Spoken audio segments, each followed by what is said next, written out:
My parents let me die, then showed up with my brother to claim my inheritance. You ever get that gut feeling? Like, the moment you realize you're the only one holding up the entire damn house and no one even notices? Yeah, that was my everyday life. So picture this. It's a gray Thursday morning in Chicago, around 6:30 a.m. I'd just gotten off a 14-hour night shift at Lakeside General. My name's Ethan Walker, trauma nurse, 29, and, apparently the unpaid housemaid of my family. I was exhausted. My hands were still shaking from suturing a 12-year-old who'd fallen through a glass door. I hadn't eaten since noon the day before. My shoes were soaked from the storm that swept through overnight. I remember staring at the vending machine in the hospital lobby thinking, do I want trail mix or just pure sugar to survive the bus ride home? Then ding, my phone buzzes. It's my mom. First message, hey Ethan, reminder, Brandon's girlfriend is coming over for dinner tomorrow. Make sure the place looks perfect. He really wants to impress her parents. No, hi. No, how are you? No, hope your shift went okay. Just orders. You should know, my mom, Diane, has always played favorites. Brandon, my younger brother, is the sun in her galaxy. He's 25, works part-time at some design studio, lives rent-free at her place, and spends more money on hair products than I do on groceries. But somehow, I'm the one who has to prove myself every damn day. So anyway, I get home to my tiny apartment in South Loop. It's cold. I'm soaked. My ceiling still leaks in the corner, and I haven't had time to call the landlord because, well, I've been too busy trying not to collapse. As I'm making instant coffee, the phone rings again. It's Mom. Before we go further, don't forget to like this story, hit subscribe, and tap the bell so you don't miss what happens next. Don't forget the risotto. Brandon said her mom likes that. Also, no onions, allergies. And get white tulips if the florist has them. Presentation matters, Ethan. I close my eyes and rub my temples. You ever have that moment where you feel your soul trying to leave your body out of pure annoyance? That was me. But of course, I said, sure, Mom. I'll take care of it. Why? I don't even know anymore. It's like I'm on autopilot, trained since high school to jump the second they say, we need you. Anyway, the next day rolls around. I'm off work, but not really off, if you know what I mean. I spent 6 hours cleaning her place, vacuuming, wiping windows, grocery shopping, even ironing Brandon's stupid designer shirt. They stroll in 2 hours before dinner like they've just come from a photo shoot. My mom immediately looks at the table and says, the napkins are wrinkled. That's sloppy. No, thanks. No, Ethan, you're amazing. Not even a hi. Just criticism. Brandon? He glances at the risotto, sniffs like he's a sommelier, and mutters, did you use the arborio or the regular stuff? Dude, I nearly passed out from dehydration just finding arborio. Dinner came and went. I cleaned up while they laughed with the girlfriend's parents. I sliced my finger on a chipped wine glass. They didn't notice. I bled into the sink while Brandon recapped his creative pitch about minimalist lighting in boutique gyms. The next morning, it rained like hell.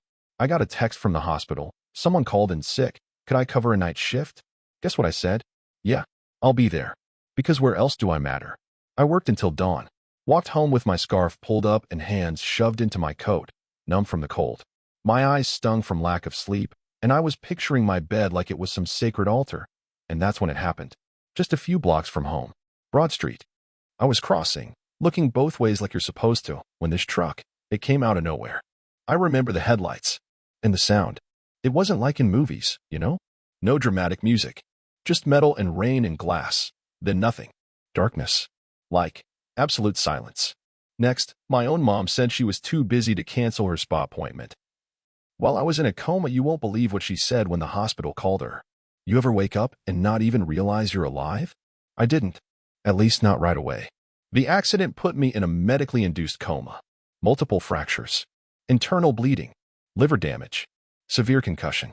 My coworkers at Lakeside General, the same ones I'd worked beside for years, were the ones who wheeled me into the ER. Imagine that for a second.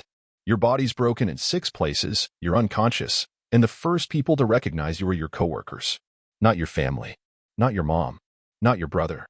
Strangers who knew your favorite vending machine snack better than your own blood relatives. Dr. Anderson, the ER lead, immediately called the number listed as my emergency contact. My mom, Diane. You'd think she'd freak out. Rush and crying. Ask what room I'm in. You know, basic human stuff. But no. Apparently, she answered on the 3rd ring, sounding completely unfazed. Like someone was calling to tell her the dry cleaning was ready. This is Diane Walker. Dr. Anderson goes, Hi, ma'am. This is Lakeside General. Your son Ethan's been in a major car accident. He's in critical condition, and guess what she says? What? No? Ugh. I'm on my way to Brandon's spa appointment. Can't this wait until later? Let me repeat that. Her son was in a coma, bleeding internally, barely hanging on, and she was too busy because she had to take Brandon's Yorkie to a pet spa. The ER team was stunned. Literally speechless. Dr. Anderson tried again. Ma'am, your son might not make it. We need a family member here immediately. My mom. She sighed. Well, maybe this afternoon. I have a facial at 11. She hung up. And that was it. They stood around my hospital bed, nurses and doctors, people who barely knew me outside scrubs and shift changes. All of them furious, heartbroken, and confused. Rachel Harper, a nurse from my trauma unit. She was off duty that day. But the moment she heard what happened, she came straight to the ICU. She stayed for hours. Didn't even leave when visiting time was up. She just pulled up a chair, grabbed my hand, and whispered, Don't go, Ethan. Just hold on, okay? We've still got night shifts to survive together. She brought me this old, beat-up stuffed penguin. I kept it in my locker since my first day at the hospital. And she just set it beside me like it actually mattered. I didn't open my eyes, but I felt it. Her hand on mine. Her presence. The hum of the ventilator and the slow, steady beep of the heart monitor that told them I was still here. Barely. Meanwhile, my mother? Brandon? Not a call. Not a visit. Nothing. Day 1 passed. Then day 2. Dr. Anderson tried calling my mom again. She picked up from what sounded like a nail salon. Oh, right. The accident. Has he woken up yet? No. Well, keep me updated, I guess. The social worker tried next. Told her I needed consent for a second emergency surgery. You know what she said? Just postpone it. Brandon's got a tux fitting at 3, and I'm the one paying for it. Postpone. Life-saving. Surgery. Because her son's coma was interrupting her schedule. You ever feel like your soul's being hollowed out? Even unconscious, I think I did. But Rachel? She never left. When the night nurse had to step out, she sat in. She held my hand and told stories about patients who recovered against all odds. About how strong I was. How they were all waiting for me. She even played that stupid pop song I loved but always pretended to hate. The one Brandon used to call embarrassing. She found it on Spotify and let it loop until the ICU staff got tired of hearing it. Day 3. No family. Day 4. Same. On the 5th day. I blinked. Just once. Rachel screamed, dropped her coffee, and burst into tears. Ethan? Oh my God. You're in there. Please, squeeze my hand. I tried. I really did. And maybe it was just a twitch, but she felt it. And she knew. That night, as they adjusted my ventilator, Rachel leaned in close. I don't know what's going on with your family, but I'm here. I got you. And you know what? That was the first moment I felt like maybe, I'd be okay. The next morning, I was more alert. Couldn't speak, but I could move my hand. My fingers. Even not a little. And when I did, the first thing I asked, with just a glance, was, Where's Dad? Rachel's face shifted.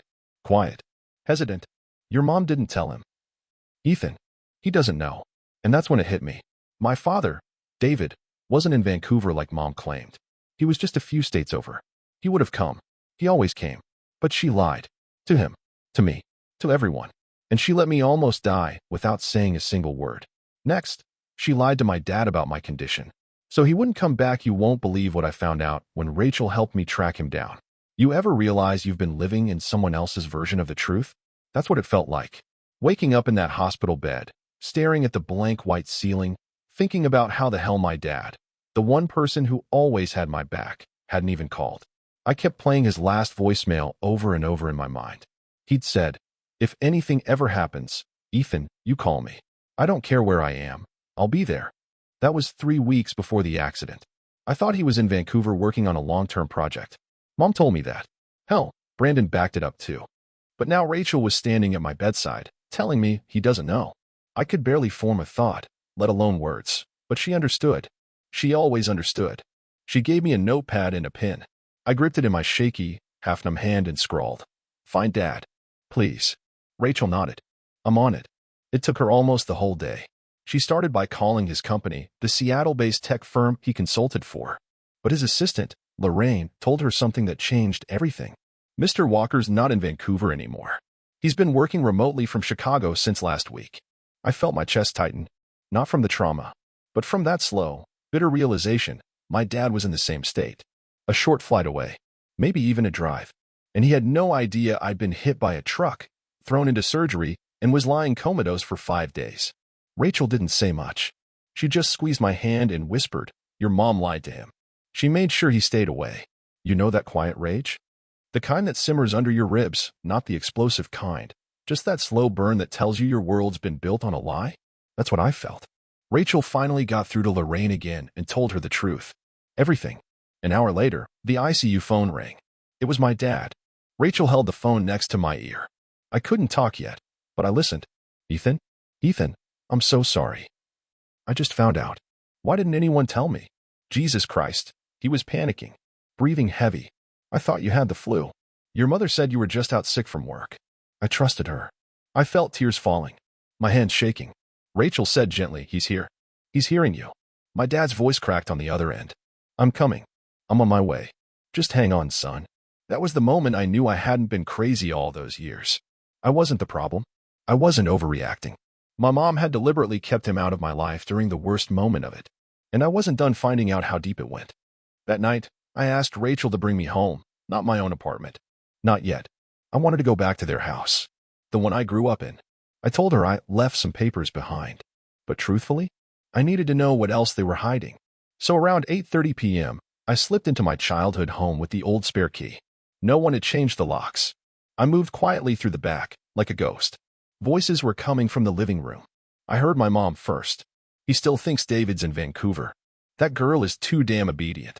She never questions anything." I froze. My legs went numb. Another voice replied, one I hadn't heard in years, but instantly recognized. Scott Reynolds, my dad's old coworker. A family friend who always showed up a little too often when Dad was out of town. He chuckled and said, "You've been keeping this secret for 15 years. Why get paranoid now?" Then Mom, Diane, said something I will never forget. "Because if David finds out Brandon isn't really his, it's over. The house, the money, all of it." I swear the air got knocked out of me. "Brandon's not his?" She kept talking. "David's too busy idolizing Ethan to notice anything anyway. That boy nearly died, and all he cares about is getting him back on his feet. We just have to stay quiet until the inheritance clears." I had to grip the wall to stay upright. Every single memory from the last 2 decades, all the favoritism, all the way she pit me against Brandon, it made sense. She was protecting Brandon because he was Scott's son, not my dad's. I didn't cry. Not then. I just pulled out my phone and hit record. I captured everything because I wasn't letting her rewrite the truth one more time. I snuck out the way I came, heart pounding, phone shaking in my hand. And you know what?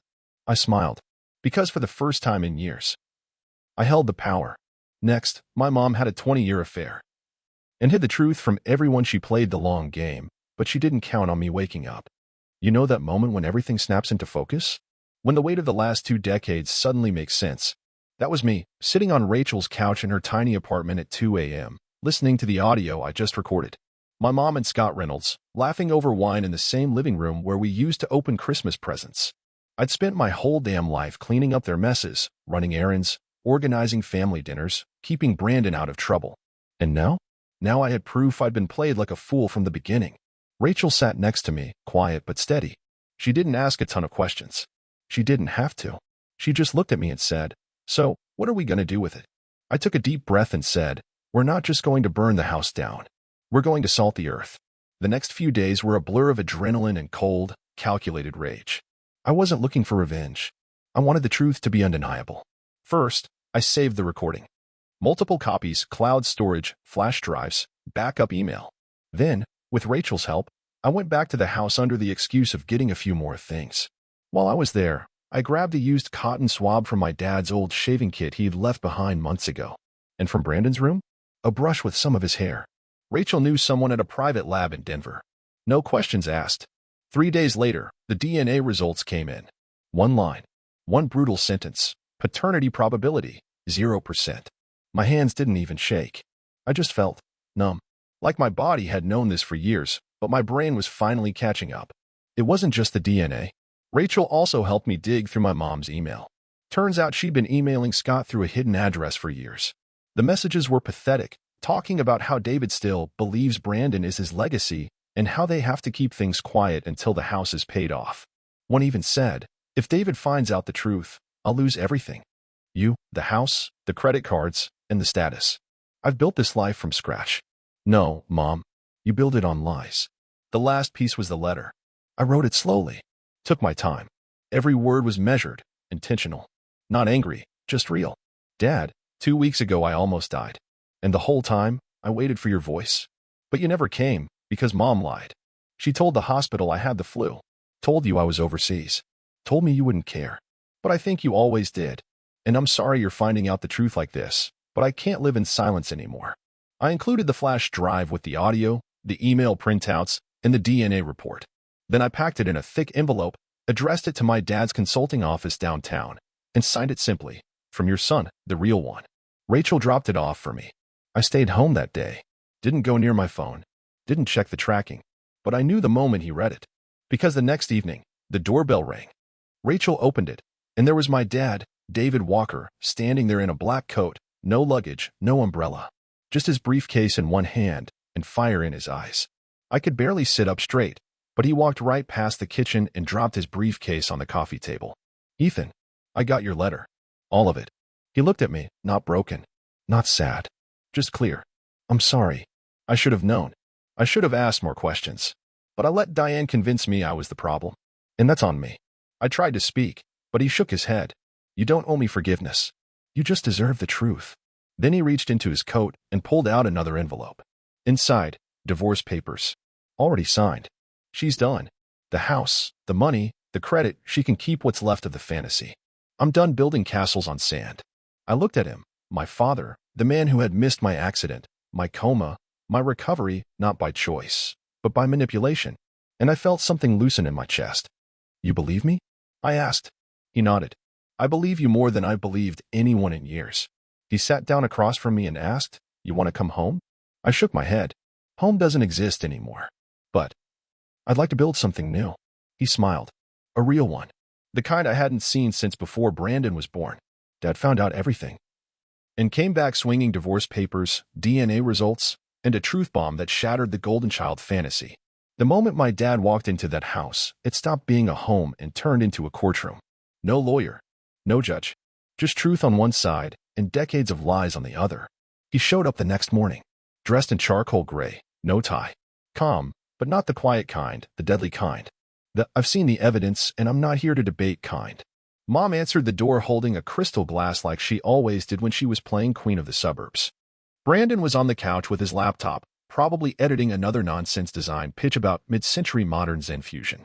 She blinked, caught off guard. "David? You're early. I thought you were in Seattle till the weekend." He didn't even flinch. Change of plans. Got a letter from Ethan. Brandon perked up at that. "Oh, is he still whining? Dude's been such a drama queen since the accident." Dad ignored him. He walked in like he owned the air, dropped his briefcase on the table, pulled out a manila folder, and said, "Let's cut to it. This folder has 3 things. A recording of you and Scott Reynolds confirming a 20-year affair, email proof of your financial cover-up, and a DNA test that says Brandon isn't my son." The room froze. Brandon looked up like someone had unplugged his brain. "What? Mom?" "Oh," she tried. Tried to do the whole "David, I can explain" routine. Except her voice cracked halfway through the sentence, and her glass clinked too loud when she set it down. Dad turned to Brandon. "You're not to blame for this, but you need to know the truth." Brandon stood up. Shaky. Pale. His voice was barely a whisper. "You're not my dad?" Dad's voice softened. "Just a notch. Not biologically. But I raised you. Don't ever think that makes you less." And then his tone shifted, sharp, focused, like a scalpel. "But I won't lie for you anymore. Or pay for you. Or cover the tracks of a mother who built her life on manipulating both her sons." Mom broke then. No more posturing. She collapsed onto the nearest chair, crying. But not the kind you cry when you're sorry, the kind you cry when you've been caught. "David, please. I built this for us. I didn't want to lose you," he cut her off. "You lost me the moment you left our son to die alone in a hospital." You could feel that sentence hit the walls. Silence. Brandon sat back down. I don't even think he blinked. Dad reached into the briefcase again. Divorce papers. Already notarized. "You'll be contacted by my lawyer Monday. The house, the accounts will divide what needs dividing. But I'm done playing this game." Mom choked out. "You're just going to abandon me? After everything I did for this family?" Dad stared at her, not with hate, not even anger. Just emptiness. This wasn't a family. This was a performance. Ethan was the only one who ever saw the truth, and you treated him like staff. Then he turned to Brandon one last time. If you need help, real help, you know how to reach me. But I'm not bankrolling a lie anymore. And then he walked out. Just like that. I wasn't there in person, but he came back to Rachel's place and told me everything. Word for word. Like a soldier debriefing after war. And me? I didn't feel triumphant. I felt tired. Like my heart had been clenching for years and was finally starting to loosen. That night, we stayed up eating greasy takeout and watching reruns of that dumb detective show we used to love when I was a kid. Halfway through the second episode, Dad turned to me. You know, I used to think I had it all figured out. A good job, a house, 2 kids. But it wasn't real. I nearly lost the only person who ever actually saw me as a father. I didn't say anything. I just nodded and passed him another slice of pizza, because there was nothing left to prove anymore. I gave them the truth. They gave me silence. The aftermath. The eviction. The fall from grace. And the quiet beginning of something real. 2 weeks after my dad walked out of that house, the court approved a temporary injunction to have Diane and Brandon vacate the property. The house, the same one I scrubbed floors in, fixed plumbing in, basically lived like a tenant in, was no longer hers to rule over. She didn't fight it. Not really. Oh, she put on the show, crying, clutching her pearls, whining about how David abandoned the family. But deep down, she knew. The neighborhood watched from their porches, pretending not to stare as movers showed up and boxed up a lifetime of lies. Brandon, for once, wasn't dressed to impress. No designer shoes. No perfectly blow-dried hair. Just a hoodie, sunglasses, and silence. Funny how fast golden children lose their shine when the spotlight dies. But the real kicker? Scott Reynolds, the man my mother risked everything for, ghosted. His wife apparently found out everything. Filed for divorce. Froze the joint accounts. Kicked him out. And just like that, the man who used to smirk through our Sunday dinners vanished like a fart in the wind. The fancy apartment they used for meetups? Gone. No more wine nights or whispering in hallways. Just bounced rent checks and a key card that no longer worked. I didn't see it firsthand, but word travels fast in Chicago's upscale circles. One of the boutique owners Rachel knew had hired my mom, part-time, as a sales assistant. The same Diane Walker who used to brag about not needing to work a day in her life was now folding cashmere sweaters for women she used to mock. As for Brandon, well, he tried reaching out to Scott. Tried to get closure, I guess. But Scott shut him down in one sentence. Don't call me father. You were a mistake.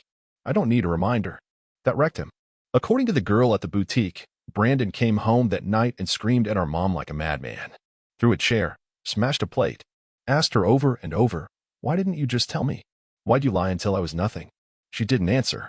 She just sat in the kitchen, staring out the window like the world had ended. Because for her, it kind of had.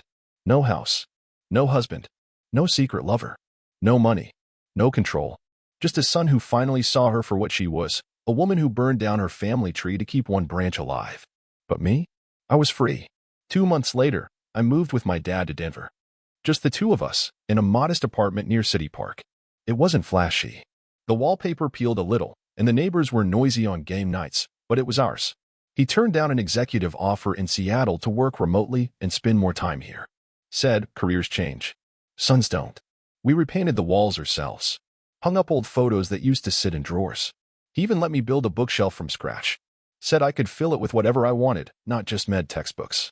Rachel visited every weekend. Sometimes brought donuts, sometimes dinner, always stories. She was more than a friend by then. Maybe even more than family. My coworkers started coming by too. Nurses, orderlies, even that grumpy anesthesiologist who secretly loves jazz. Our apartment started filling with people who chose to be there. Chosen family. You know? The first Christmas in that apartment, it snowed. Like, actual snow. Light, gentle, quiet. We had soup. Red wine. My dad wore a knitted sweater I got from a thrift shop. We toasted with chipped glasses and mismatched spoons. He stood up, looked around the room, and said, I used to think family was about blood. Now I know it's about truth. And love. And being there when no one else is. He raised his glass. To real family. I raised mine. To the ones who stay. That night, I went down to check the mailbox and found a single envelope. No return address. Just my name. The handwriting? My mom's. I stared at it for a long time. Then I walked back upstairs. Tossed it in the trash. Didn't read it. Didn't need to. Because I wasn't part of that world anymore. And for once in my life, I didn't feel guilty about it. My dad saw me do it. He didn't say a word. just looked at me and smiled. Tomorrow, we should build another shelf. Maybe for pictures of your friends. I shook my head. Nah, I just need one frame. For the people who showed up. Outside, the snow kept falling. Quiet, soft, calm. But inside? Inside I was warm. I used to think family was something you were born into. But sometimes, family is the people who don't leave when you have nothing to give. It took me a coma, a cover-up, and a betrayal to see that. But I'm finally living a life where I don't have to play a role. I'm just me. And that's enough.